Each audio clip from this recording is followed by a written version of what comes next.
ಈಗ ಕೇಳಿ, ಭೀಮನನ್ನು ಬಂಧಿಸಿರುವ ಈ ಹಗ್ಗವು ಈ ದಿನ ರಾಜ್ಯಸಭೆಯಲ್ಲಿ ನನ್ನ ಅಂಗಾಂಗಗಳನ್ನು ಬಂಧಿಸಲುವಾಗಿದೆ. ಏನು ಹೇಳಿದೆ ಕೃಷ್ಣ? ಈ ಹಗ್ಗದಿಂದ ನಿನ್ನನ್ನು ಬಂಧಿಸಲು ಯತ್ನಿಸಿದರೆ ಯಾರು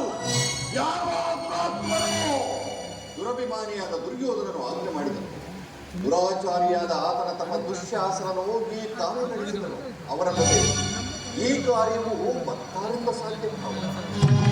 ರಾಜ್ಯ ಸೇನೆ ನನ್ನ ಕೈಗಳನ್ನು ಬಿಡಿಸು. ಈ ರೀತಿಯ ಕೃತ್ಯದಿಂದ ಆ ದುರ್ಯೋಧನ ದುರಭಿಮಾನವು ಶಿಖರವನ್ನು ಮುಟ್ಟಿತು. ನಮ್ಮ ಪ್ರಿಯ ಬಂಧುವಾದ ಶ್ರೀಕೃಷ್ಣನನ್ನು, ಪಾಂಡವರ ರಾಯಭಾರಿಯನ್ನು, ಯಾದವಾಗ್ನಿಯನ್ನು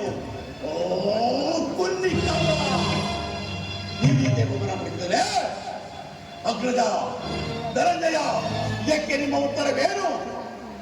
ಇಷ್ಟು ಮಾತ್ರವನ್ನು ಕೇಳಿ. ದುರ್ಯೋಧನನು ಸಂಧಾನಕ್ಕಾಗಿ ಕೊಟ್ಟ ಉತ್ತರವನ್ನು 5 ಮಾರು ಭೂಮಿಯನ್ನು ಕೊಡಲು ಆತನು ಸಮ್ಮತಿಸಲಿಲ್ಲ. ನೀವು ಸಂಧಿಯನ್ನು ಅಪೇಕ್ಷಿಸುವುದಾದರೆ ಅದು ರಣರಂಗದಲ್ಲಿ, ಶಸ್ತ್ರಾಸ್ತ್ರಗಳ ಆಸ್ಫಾಲನದಲ್ಲಿ ಇರಬಹುದಂತೆ. ಪರಮಾತ್ಮ, ಈ ಸಂದೇಶಕ್ಕೆ ಹೊಡೆದಿರುವುದು ಒಂದೇ ಉತ್ತರ, ಅದು ಯುದ್ಧ. ಯುದ್ಧ ನನ್ನ ಪ್ರಯತ್ನಗಳನ್ನೆಲ್ಲ ವಿಫಲವಾಗಿ ಮಾಡಿ ಯುದ್ಧ ಯುದ್ಧ. ವಾಸುದೇವ, ಈ ಯುದ್ಧವನ್ನು ನಾನು ಅಪೇಕ್ಷಿಸಿದ್ದಲ್ಲ. ಸಂಧಿಗಾಗಿ ಸರ್ವ ಪ್ರಯತ್ನ ಮಾಡಿದೆ.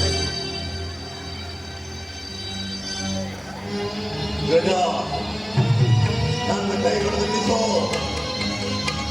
ಧನಂಜಯ, ನೀನಾದರೂ ನನ್ನ ಕೈಗಳನ್ನು ನಿಲ್ಲಿಸು. ಯಾವ ಬಿಟ್ಟುವುದಿಲ್ಲವೋ? ಬೇಡ ಬೇಡ, ನಾನೇ ಬಿಡಿಸಿಕೊಳ್ಳುತ್ತೇನೆ.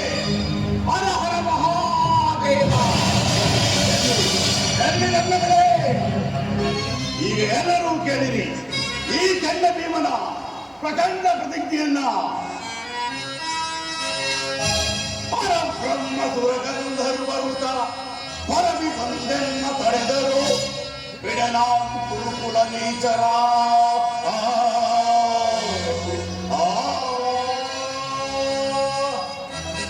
ಪರಮಾತ್ಮ ಘೋರದುರವೊಂದೈದು ಶತ್ರುಗಳ ದುರವ ಚೆಂಡಾಡಿ ಚಿಂತೆಯನ್ನು ಪರಿಹರಿಸುವೆನು. ಇದು ಶ್ರೀಕೃಷ್ಣ ಪಾದ ಸಾಕ್ಷಿಯಾಗಿಯೂ ಸತ್ಯ.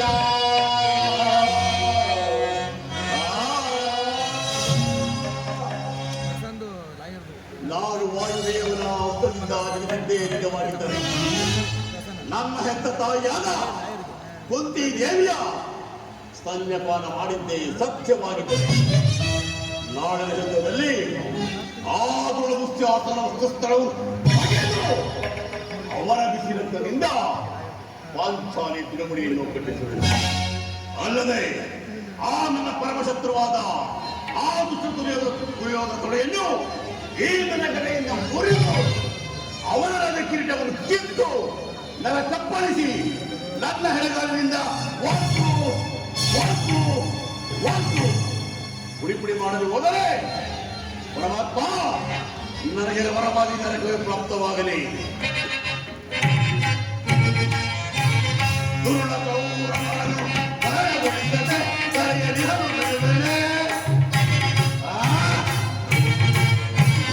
ದುರುಳ ಕೌರವರನ್ನು ಭಯಗೊಳಿಸದೆ ಸರಿಯಲಿರಲು ಬಿಡುವೆನೆ. ಅವರ ರಕ್ತಪಾತ ಮಾಡಲಿರುವೆನೆ.